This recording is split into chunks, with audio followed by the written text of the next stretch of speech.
So this is a super fun and special episode for me because we have hit the big 50. Yes, that's 50.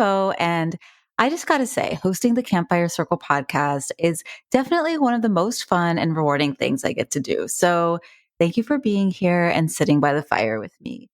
We've got some juicy questions here that's crowdsourced from our community on all things LinkedIn, storytelling, and standing out as we stand up for our mission. So let's just get into it, friends. Hey, I'm Tania Bhattacharyya, and you are listening to the Campfire Circle podcast. We are all about breaking down the boardroom table as the ultimate space of leadership, and instead replacing it with a campfire. Because that's where we share our stories. That's where we build warm community, and that is where there's always room. I'm building an impactful business in public through thought leadership, and I'm taking you behind the scenes all along the way. So if you want to stand out as you stand up for your mission, you are in the right place. What's happening, Tania? Happy 50th episode. As a digital project management consultant, I often grapple with my own content and the best ways that I can create great stories for lessons on all things relating to managing, leading, and executing projects. And to many people, the everyday work might seem boring, but I actually think there is a lot of really great adventure. And so I want some advice on how I can do really great storytelling on lessons learned, things I've experienced. So that's the route that I'm looking to go into. But I'd love to know, how can I better think of or design a really good way to do storytelling within the project management space? Thank you so much. Bye. Hey, Ashley. Thank you so much, my friend. You know, from knowing you personally and the huge personality and the positive energy that you bring to everything you do, you are already doing a lot of these things that I'm about to suggest, but it is a really great question. And there are some fields or some things that in terms of the day-to-day work are just a little bit more boring than other things. Like project management might be one. Grant writing might be another. Don't get mad at me. I'm sorry. It just is what it is. Data analytics might be another one. They're all necessary for social impact work, but yeah, people don't always want to hear about the day to day. And so I think sharing our stories on LinkedIn is less about sharing the minutia or the day to day, but instead the deeper why behind your work and the end outcome of how things can change for your community as a result of that work. And so a couple thoughts here.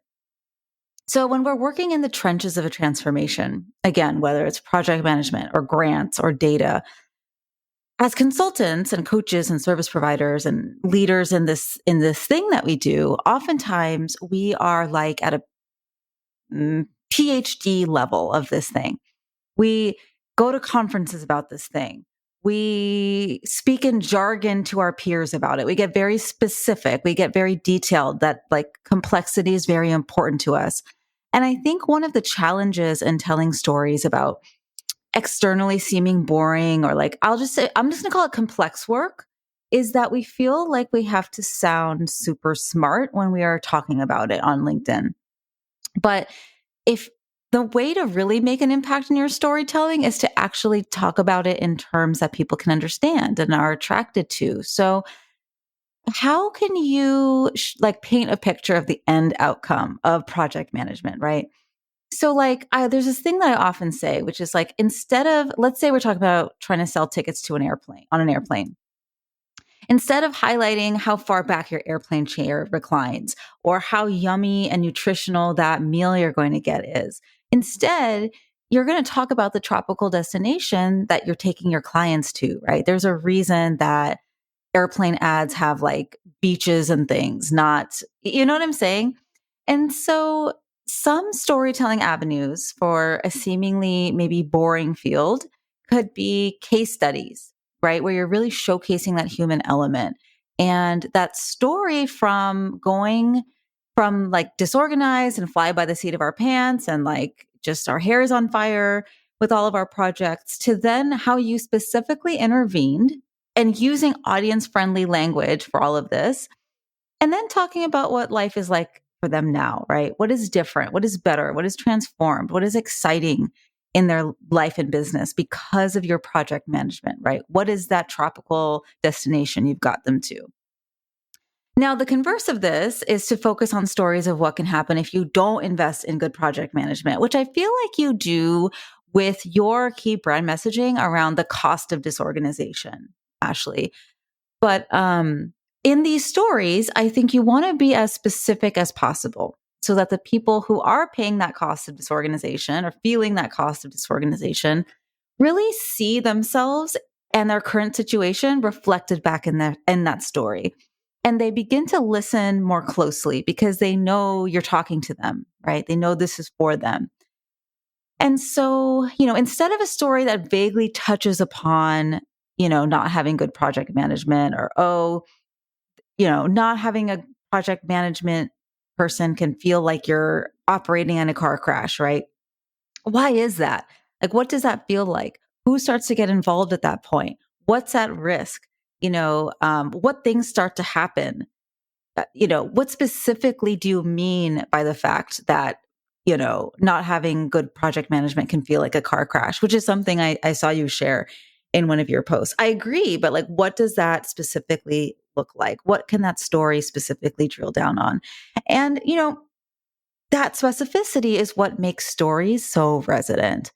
Another idea, so the last idea I have for you is to take a timely event sort of in our social consciousness and share your expertise behind it, right? So there's this PR person that I follow, and anytime a celebrity is doing some like PR crisis management, they're like in the news for all the wrong reasons, she will do her hot take on what she would have done instead as a PR person, right? And why. And I think that is so smart. And so similarly for you, like what are some of the big societal happenings right now? As I record this, it's a year till the big election day. And I think it's heavy on people's minds, So maybe how would you come in and project manage a presidential campaign, right? What's that? What can you tell a story about that? The holidays are coming up. So how would you project manage hosting a huge Thanksgiving with 100 people, right? Like these are just random things. But what can you tell a story about and, give people a behind the scenes look around your thinking and your approach? Because if they resonate with it, they will keep you in mind the next time they have a complex or complicated project with a lot of moving parts, right? So how does that land with you? Hey, Tania, Tracy Keys here of Tracy Keys Consulting. What I do is support my clients in the animal protection space in rocking their retention rate. My question is this. In your content sprint, you provide a wonderful framework for keeping posts focused with consistent messaging about our work in the world. So when is it okay to post outside of that framework, meaning post about something that feels like a good and valuable share that may have nothing to do with Tracy Keys Consulting? Thank you. Hey, Tracy. Yes, indeed. Okay, so I just want to provide a little bit of background for the folks who aren't familiar with the inside of my LinkedIn content sprint. I share a strategic sequence of repurposable content that's designed to bring your audience along their journey, right? Their, I guess you could say, customer journey, their follower journey. It's a journey that builds trust in you and your solutions. So generally speaking, it moves from talking about why you care. It goes from sharing your founder story and then going into a batch of content that showcases like why they should care. Then you're going to share some stories about what life can look like after this transformation. And then finally, towards the end of these, in this framework, there's about 24 posts. We finally share how you specifically work with people. And these last posts tend to be more about conversions in terms of applications. They drive sales calls. They drive, conversations about working with you. But all that being said, there's a reason why we start with why. That's what Simon Sinek says, right? Start with why. We start with that because that's what creates that connection and that resonance that your ideal audience, it just creates that connection and resonance. And so when you are showing up with your vision and your values and your perspective, the right people show up. People want to buy from people who have aligned opinions and ways of seeing the world. It doesn't just have to be about your company. Like, they can be silly things sometimes. So, story time. I just had a wonderful sales call with the ED of a large foundation, right? They're an organization that grants like hundreds of millions of dollars a year. And so I get on the Zoom call. We're talking about doing a LinkedIn VIP day. And the first thing their ED says to me is, "Hey, I just wanted you to know that I know you're a Ravenclaw. I'm a Gryffindor." And it was so just like, it was just wonderful. And I almost fell out of my chair giggling. But the reality is, sharing things that have nothing to do with our work can create moments of shared humanity and connection points that can create a bridge, right? It can actually draw in the people you want to serve. And so, to answer your specific question, Tracy, it is always okay to post outside of the framework I teach, because a framework is just a suggestion and you get to make it yours. And I know you, Tracy, are hugely passionate about animal rights. So when something happens in that world in terms of news or a piece or like policy that's being passed or trends happening in that space, like, share about it. When you foster a new puppy, share about it. When you have a delicious vegan meal as you travel across the country, as I know you often do, you can share about it. But I think the key is to tie it back to your larger vision, right? Tie it back to that through line. Um, and this is perfect for you, actually, because I know you're so passionate about animal rights and you support animal protection nonprofits as a consultant with donor retention and donor engagement. But not everything has to be or should be about donor retention. The more people know about your love for animals and the more you share about that, the better, because your clients also care about that, right? These are the people you work with also care about that. And so that can lead to some really magical conversations and relationships. So yes, do it. And, I'm talking to Tracy, but I'm talking to all of you, because even if you think at face value, these kind of maybe slightly more random things you want to share have nothing to do with your consulting firm, I bet there's still a thread back to your vision. I bet there's still a through line, because you are an integrated human being and your company or, your mission driven org is an extension of your deeper why. So if you think something's valuable, share it, but see how you can tie it back to your why. Hi, Tania. This is Dulari Gandhi, and I work in social impact to help people communicate clearly in a complicated world. The question that I have for you is, what do you see as the difference between sales, marketing, branding, and thought leadership? How can folks stand out in each of these lanes, but make sure that everything works together in a cohesive way? I'd love to hear your thoughts. Thank you. Bye.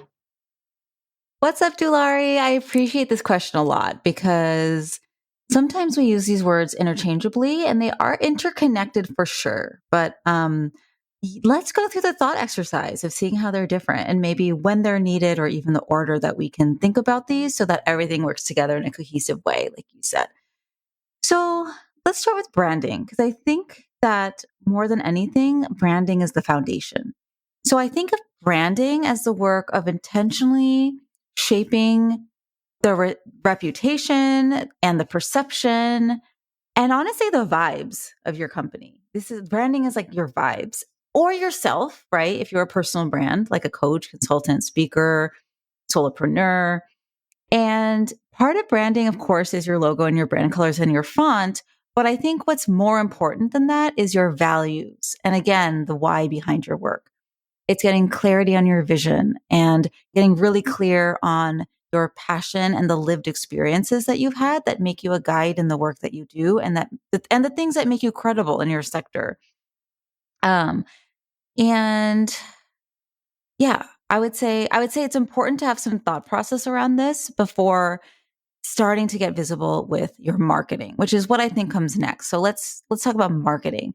So marketing are intentional activities meant to get you in front of your target audience, to create interest and attract the right people in. And it's a very broad term.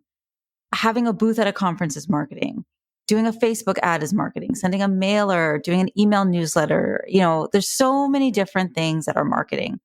But again, all of your marketing will be more successful if you have a strong and clear brand foundation first. So then thought leadership is maybe under marketing, but it's more than that. Like, I think of thought leadership as a form of it's like a way of being, right? It's about showing up consistently, being rooted in your values, showing up as a go-to voice, showing up as a practiced guide in your niche or your industry, which might at first glance appear self-promotion-y, like this idea might seem self-promotion-y, until you realize that sales is not really even necessarily the main outcome, but really it's about changing hearts and minds. It's about furthering a cause. It's about helping people at scale, maybe people you'll never even know that you helped just because you're consistently showing up with valuable information, right? So I think that's thought leadership. I think it's under marketing, but it's like, a little more than that too. And then finally, sales is sales is a process, and sometimes it's a conversation, like a one-on-one conversation, like a sales call. Sometimes it's a conversation that's maybe done through a sequence of emails, or good thought leadership at scale can create sales as well. But it's a process to convey your value even beyond what marketing does, to answer your potential clients' questions, address your leads and needs. This is the thing that's actually going to generate revenue. And so when I think about my sales, like what sales looks like in my company, when I think about, my LinkedIn content sprint, which I do a few times a year, I aim to serve about 20 people in a cohort, but I don't do sales calls. It's all via emails, With my VIP days, I usually have one sales call because I'm usually speaking directly to the decision maker who I'm going to do that LinkedIn work with. With my custom larger B2B contracts, I usually have a series of sales calls with multiple different people. So sales looks different. Sales contains multitudes. As far as your question on how does everything work together in a cohesive way, I think if you're thinking about all of these things in your business's ecosystem, you're in good shape. They all work together. So thoughtful marketing makes your branding more clear and resonant, which then makes your sales so much easier because you're bringing in the right potential clients. And if you're actively showing up as a thought leader, it also makes your sales a lot easier and faster because that trust is built even before you hop on a call together. How does that land with you? Hi, Tania. This is Lex Roman. I empower creatives to make smarter marketing bets. And one of the things I struggle with, and I also see my clients struggle with, is the idea of hooks in content. So whether we're writing on LinkedIn or somewhere else, even like a webinar title, boiling down what is usually a complex backstory, a complex expertise, it's challenging. So I'm curious how you think about hooks and getting people's attention right off the bat. Hey, Lex. Okay, this is a great question that plays off the next one I'm going to answer too. So let's talk about hooks. So I do understand the perspective that some people have that if you tailor your content to the super busy, all over the place, or low attention span reader, that's who you're going to attract as a customer. And is that who you want? Like, I get that, but I'm also a realist. And the reason I advocate for LinkedIn is because that's where decision makers hang out. And if you think about your own behavior as a CEO or a business owner, you are probably skimming, right? You're scrolling, you're moving, you're multitasking. Maybe you're checking LinkedIn at a red light. I don't recommend that, but I've been there before. And so I think that it's important to start your post with a hook or something that will pique your reader's attention, get them to stop just scrolling and scrolling and scrolling, and instead click see more because they want to see more. And so the job of every line in your LinkedIn post or email or copy is meant to get the reader to keep going to the next line. And the job of the hook is to get the reader to even read it in the first place. And so as far as some examples of things that I think work well as hooks, so it could be a personal or a client win that boosts your credibility. Like if you're a fundraising consultant who just helped a client raise $1 million gift, start the story with that, right? There's a lot of power to this. As I copy coach content inside my sprint container, oftentimes people are wanting to begin a post with something like, and now I'm going to tell you a story about a great fundraising win. And then they go into the story. But instead, just start with something like, my client had never held $1 million check until yesterday, right? You know what I mean? Like, which one are you more likely to keep reading onto? So that's, one thing. It could be a surprising statistic. It could be a nugget of inspiration, like something that, it would just be something inspirational. It could be like an I can't believe they did that kind of fact. It could be a provocative question or a cliffhanger kind of statement. Like you could start with a cliffhanger, which then opens up a loop that we want to keep reading about, right? We want to know what happens. It could be a hot take, right? Where you take a common idea in your sector, something that's kind of taken as fact, and turn it on its head inside that post. And finally, I would recommend writing the sentence last, even though it's the first sentence. I'd write the whole thing, and then I would start to think about, okay, how can I encapsulate this idea, this complex idea, and just intro it in the most interesting way without it being clickbait, right? Like it might take some practice, but you can find that balance. You want to make sure the hook is speaking to what you're talking about in the post, right? You don't want it to be clickbait, but you do want it to be something striking that people actually can't wait to click see more on. I'm Christina Edwards. I'm the founder of Splendid Consulting. I work with social impact leaders, getting them out of idea mode and into action mode. Okay, LinkedIn. I see a lot of people do this sort of bait and switch thing on LinkedIn where they are saying something in the first sentence that seems controversial and seems like a hot take, but then ends up not really being one, just trying to boost engagement. Is there a better way to get your stuff read and shared and engaged upon? Second thing is I see a lot of engagement circles where thought leaders are tagging coaches, consultants, friends in the post just to get more eyeballs and traction. Do we have to do this? Is there another way to improve engagement on LinkedIn? Thank you so much. Hey, Christina, your question is such a perfect way to continue this last question from Lex. So again, I do believe in hooks. I think we should use them. And it goes back to our intentionality. We want people to read our content because we truly are showing up with value and helpful information. And we should never, it doesn't help us to mislead people or try to get people to read just for the sake of having a higher engagement number. And I do know what you mean. I have seen this as well. And, I think maybe the first time they do it, or the first time this happens, maybe a few more people will read the post than if folks had done something different. But again, people will lose trust in you. And the whole point of thought leadership is to build top of mind trust. The whole point of showing up on LinkedIn is to show up as like a go-to voice that people want to hear from. And so if you do this bait and switch thing, the next time your name or your content comes up in their feed or in their inbox, or maybe even in real life, there's going to be a bad taste in their mouth if you keep just sharing clickbait content. So let's talk about engagement circles too. So when I think of engagement circles, actually, the first thing that comes to mind is something slightly different than what you brought up, which is this thing that people call engagement pods, which is where a group of people commit to liking or commenting on each other's posts within that pod with the goal of boosting each other's engagement and being seen in front of more people, right? It's sort of like,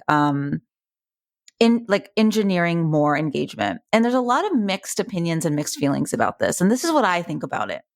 When people are first getting started with posting on LinkedIn, maybe they're a newer consultant, or maybe they just have been, getting business from word of mouth and referrals. And they're like, okay, I need to start building a bigger voice. It's scary. Like it's uncomfortable. It's very, very, it goes against what we have been conditioned to do. All the systematically limited beliefs of what are people going to think? What if nobody likes my post? What if people think I'm full of myself? Like all these voices and these fears from our inner chaperone begin to emerge here. And so at this point in our thought leadership journey, I do think that something like a pod can be helpful. I've actually called this a Campfire Circle with some folks that I've worked with. This is a group of peers who are committed to supporting each other, not for the intention of vanity metrics, but for the intention of holding each other through the scary action of getting visible, right? That I think is great for depending on where you're at. But over the long term, engagement pods aren't something anyone should really rely on because one, people who are somewhat like even a little bit familiar with LinkedIn can kind of tell when you're in a pod. I certainly can. And it's kind of like, okay, I know what you're doing here. But more importantly, two, you want your content to be shared and commented on because it's good and not just because someone is required to leave you a comment by, within whatever minutes of you posting it or. So the best way to improve engagement on LinkedIn, this is going to be maybe an unsatisfying answer for some people, but it's to write resonant content that truly helps and lands with people. The best way to improve your engagement is to create content that people actually want to engage with. And so similarly, when in terms of your actual question around people tagging a whole bunch of people in their posts to get more eyeballs or traction, it always goes back to intention. So I will share my own perspective. So if I get tagged in a post because it makes sense, that is great. As I record this, I just got back from the nonprofit storytelling conference, and there have been a bunch of posts from peers and consultants, fellow speakers, also fundraisers from throughout the country who attended and tagged me and reflected on what they learned from my session about LinkedIn. And that felt really great. That felt awesome. That made my day every time it happened. And I'm always going to engage in that post with gratitude, which of course ends up bringing their post to more people's feeds. And I have, I don't know how to say this. I have quite a lot of people that are following me, right? So that's going to be a good thing. But if I get tagged in something that I have no business being tagged in, it has nothing to do with me. I don't even know that person, right? We've never had a conversation. That doesn't feel great because I know that I'm tagged in that post for the sole purpose of them growing their numbers. Now, it's like if we're friends, that's a different story. But if it's just somebody who I know is fully just about riding my coattails for more engagement, that's not a great thing. And here's the thing. If I untag myself, which I can do, it's actually going to hurt that post. And so I know I got a little into the weeds here, but as with everything else, I always think it's about intention. And I think it's about showing up within the boundaries of a healthy relationship. I think it's about showing up in the world in ways that feel good and right. My old mentor used to say, can you put your head on your pillow at night? And that translates to how we use LinkedIn, right? So yeah, what do you think about that? I am Jennice Chewlin, and I am the founder and CEO of Chewlin Group. We help organizations who give a damn about the health and well-being of their workforce through strategic consulting and engaging trainings to help manage stress, prevent burnout, and return to joy. My question for you, Tania, is how can I shift the way I think about LinkedIn from a chore or a have to do into a more joyful task where I am not only willing to make time, but have the experience be something that I enjoy? What a super lovely question, and just a great way to round out this episode, Jennice. So thank you for this question. What I would say to this is, as we practice publishing our perspective and sharing our opinions and talking about what we're passionate about, we show up in ways that are fully aligned to our values and vision, which is oftentimes different from ways we've had to show up in the world before, And because how we do one thing is how we do everything, I think showing up on LinkedIn is not just about content creation, right? Or marketing. Because as we stretch ourselves to get 1% more vulnerable or deeper with the stories that we're sharing on LinkedIn, the effects that we start to have in our own life and leadership and in our relationships can really be beautiful and amazing.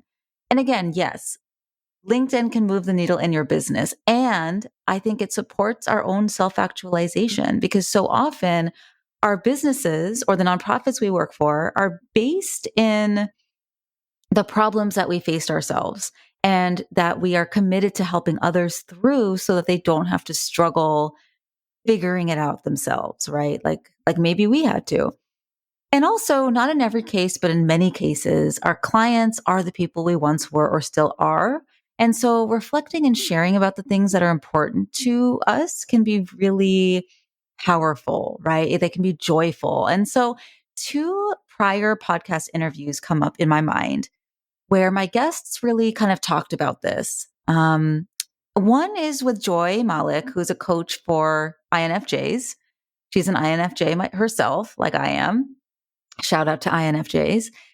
And she says a lot of the time when she would think about sharing content on behalf of her business, her therapy business, it was her like sitting down and saying, what do I need to hear this morning? Because her ideal client was her at different ages of her life, different stages of her life, right? So her content revolves around thinking, okay, what kind of validation did I need in this moment when this thing was showing up? What did I need to hear then? What did I need people to reflect back to me? And again, that can be very healing and in turn, very joyful. And so when we approach LinkedIn in terms of like, how can I be helpful? How can I be a resource and chip away at this problem that I care about so deeply? Maybe it's because it's one that we faced ourselves. I think that's one way. Another conversation that comes up in my mind is when I interviewed Kel Haney, who is an outbound fundraising coach and consultant for theater organizations, art organizations. And she talks about how thought leadership on LinkedIn for her is helping her reflect on, on her career, reflect on things that she's learned, have her be honest with herself about the difficulties around, around fundraising, around all kinds of things that she works on now. And then, the second part of it is that people actually respond with things like, oh my God, I'm so glad you said this. I didn't know anyone else felt like this. You're making me feel like I can actually do this, right? And so I'll link both of those podcast episodes in the show notes. But yes, I think LinkedIn can move from being a chore, or just like a slog, into a more joyful task because content creation can give us the ability to really self-actualize ourselves. And in turn, it also helps us build a joyful, like-minded community, right? And that's what this is all about. And so with that, this was so much fun. I want to thank you so much, not only just for listening to this episode, but for hanging out with me for some portion of 50 whole episodes of the Campfire Circle. What a dream. Here's to 50 more. And as always, I would love to hear from you on how this episode landed with you. Talk to you soon. Okay, so you've heard from us. Now I want to hear from you. Leaving a review helps us so much in growing our reach and supporting more folks with this podcast. And even better, I would love for you to send me a note on LinkedIn with your takeaways from this episode. I cherish and respond to every message, so I can't wait to hear from you. And if you want to go even deeper, check out the show notes to take your next step.